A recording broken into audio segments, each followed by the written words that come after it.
क्या आपको पता है कि पीस, शांति या शांत होने का असली मतलब क्या है? अगर नहीं तो आज की ये स्टोरी आपको काफ़ी ज़्यादा इंस्पायर करने वाली है, काफ़ी ज़्यादा मोटिवेट करने वाली है। So hello and welcome everyone, मेरा नाम है उत्तम और आप सुन रहे हैं कहानी बाय उत्तम Jha only on my YouTube channel उत्तम झा। तो इससे पहले कि हम आज की स्टोरी को शुरू करें, चैनल को सब्सक्राइब कर लो, बेल आइकन को दबा लो, क्योंकि यहाँ हर दूसरे दिन आपके लिए एक ऐसी ही स्टोरी आती है। और भी मैं सेल्फ डेवलपमेंट, मोटिवेशन और भी इंस्पायरिंग और लाइफ स्किल से रिलेटेड वीडियोज़ यहाँ पे डालता रहता हूँ। सो चैनल को सब्सक्राइब कर लो, क्योंकि ये चैनल आपकी ग्रोथ में एक बहुत ही अहम हिस्सा निभाने वाली है। और अगर आपने अभी तक मुझे इंस्टाग्राम पे नहीं फॉलो किया है तो कर लो, क्योंकि मैं सबसे ज़्यादा एक्टिव वहीं रहता हूँ। आप वहाँ पे मुझसे बातचीत भी कर सकते हो। सो चलिए हम आज की स्टोरी को शुरू करते हैं, जिसका टाइटल है क्या है शांत होने का असल मतलब। एक राजा था जिसे पेंटिंग्स से बहुत प्यार था। एक बार उसने ये ऐलान करवाया, ये घोषणा करवाई कि जो कोई भी उसे एक ऐसी पेंटिंग बनाकर देगा जो पीस यानी शांति को दर्शाती हो, तो वो उसे मुंह मांगा इनाम देगा। फैसले वाले दिन कई सारे चित्रकार अपनी अपनी पेंटिंग को लेकर महल में पहुँचे। राजा ने सारी पेंटिंग्स को देखी और एंड में राजा ने दो पेंटिंग को अलग रखवा दिए। अब इन्हीं दोनों में से एक को ये मुंह मांगा इनाम जीतना था। सारी पेंटिंग्स को देखने के बाद इन्हीं दोनों में से एक को इनाम के लिए चुना जाना था। पहली पेंटिंग एक बहुत ही सुंदर झील की थी, जिसका पानी इतना ज़्यादा साफ था कि सतह तक नज़र आ रही थी और आसपास मौजूद पहाड़ों की छवि उस पर ऐसे बन रही थी जैसे वो कोई झील ना हो, वो कोई आईना हो।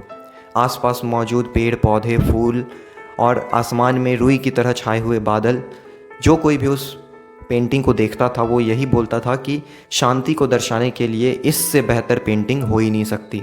उस पेंटिंग को देखकर एक अलग ही अनुभव आता था। दूसरी पेंटिंग में भी पहाड़ थे, मगर वे बिल्कुल रूखे, बेजान और वीरान थे। बादल छाए हुए थे, बिजलियां चमक रही थीं, घनघोर वर्षा हो रही थी, नदी भी उफान पर थी और पहाड़ के पीछे एक स्थिर झरना रौद्र रूप धारण किए हुए था। पेड़ पौधे हवाओं से हिल डोल रहे थे। जो कोई भी इस पेंटिंग को देखता था वो ये बोलता था कि दूर दूर तक इसका शांति से कोई लेना देना नहीं है। इसमें शांति जैसा क्या है, इसमें तो बस अशांति ही अशांति है। सभी लोग कन्फर्म थे, आश्वस्त थे कि पहली पेंटिंग बनाने वाले को ही इनाम मिलेगा। और फैसले की घड़ी आई। राजा अपने सिंहासन से उठे और उन्होंने ऐलान कर दिया कि दूसरी पेंटिंग बनाने वाले को ये मुंह मांगा इनाम दिया जाएगा। सभी लोग आश्चर्यचकित थे। सभी लोग ये समझ नहीं पा रहे थे कि पहली पेंटिंग ही शांति को दर्शा रही है, तो पहली पेंटिंग बनाने वाले को ये इनाम क्यों नहीं दिया गया? दूसरी पेंटिंग में तो बस अशांति ही अशांति है।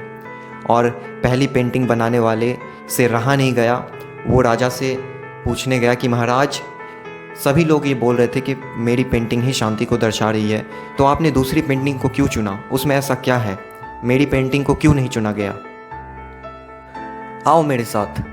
राजा ने पहली पेंटिंग के चित्रकार को अपने साथ आने को बोला। दूसरी पेंटिंग के पास पहुंचकर राजा ने चित्रकार को बोला, देखो गौर से इस पेंटिंग को। ज़ोर से चल रही हवाओं ने उस पेड़ को कितना ज़्यादा झुका दिया है। और गौर से देखो उस पेड़ पर बने पक्षी के घोंसले को और उनमें बैठे उन बच्चों को। और उस पक्षी को देखो जो कितने शांति से, कितने प्यार से इस अशांति के माहौल में भी अपने बच्चों को खाना खिला रही है। इतनी कोमलता से, इतने प्रेम से पूर्ण होकर अपने बच्चों की देखभाल कर रही है।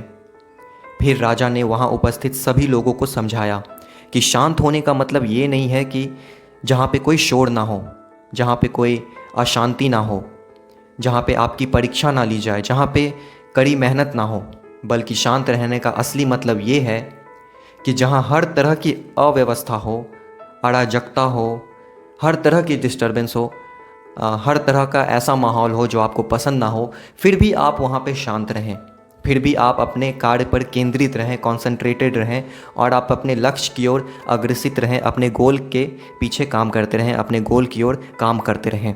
शांत होने का असली मतलब यही होता है। अब सभी इस बात को अच्छी तरह से समझ चुके थे कि राजा ने दूसरी पेंटिंग को क्यों चुना। यार, लाइफ में सभी को पीस चाहिए, शांति चाहिए, मगर हम लोग ये भूल जाते हैं कि शांति कोई बाहरी चीज़ नहीं है, ये अपने अंदर की चीज़ है। और हम लोग ऐसा भूल जाते हैं, इसीलिए हम शांति को ढूंढने के लिए यानी पीस को ढूंढने के लिए रिमोट लोकेशंस पे जाते हैं, एक्सटेंडेड वेकेशंस पे जाते हैं, हिल स्टेशंस पे जाते हैं और वहाँ पे जाकर हम लोग शांति ढूंढने की कोशिश करते हैं, पीस को एक्सपीरियंस करने की कोशिश करते हैं। बट फैक्ट तो यही है कि तमाम दुखों के बावजूद भी, तमाम अशांति के बावजूद भी, तमाम ऐसे माहौल के बावजूद जो आपको नहीं पसंद है, उसमें शांत रहना ही, उसमें अपने दिमाग को शांत रखना ही असल में शांत होना है। शांति यानी पीस पूरी तरह से आपके अंदर की चीज़ है, इसे आप बाहरी दुनिया में बिल्कुल भी नहीं ढूंढ सकते हैं। सो दोस्तों, ये स्टोरी आपको कैसी लगी कमेंट करके बताना बिल्कुल मत भूलिएगा। और अगर आपको स्टोरी पसंद आई और ऐसे ऐसे स्टोरी आप सुनते रहना चाहते हैं तो चैनल को सब्सक्राइब कर लो, बेल आइकन को दबा लो। एंड यस, मुझे इंस्टाग्राम पे फॉलो करना मत भूलना, क्योंकि मैं सबसे ज़्यादा एक्टिव वहीं रहता हूँ। आप वहाँ पे मुझसे बातें कर सकते हैं, अपने क्वेश्चंस कन्फ्यूजन्स पूछ सकते हैं। सारे लिंक्स आपको डिस्क्रिप्शन में मिल जाएंगे, एक बार डिस्क्रिप्शन ज़रूर चेक कर लेना। तो अब मिलते हैं परसों अगली किसी ऐसी ही स्टोरी में जो आपको इंस्पायर करेगी, मोटिवेट करेगी। तब तक के लिए goodbye, stay motivated, stay inspired. Thank you so much, love you all.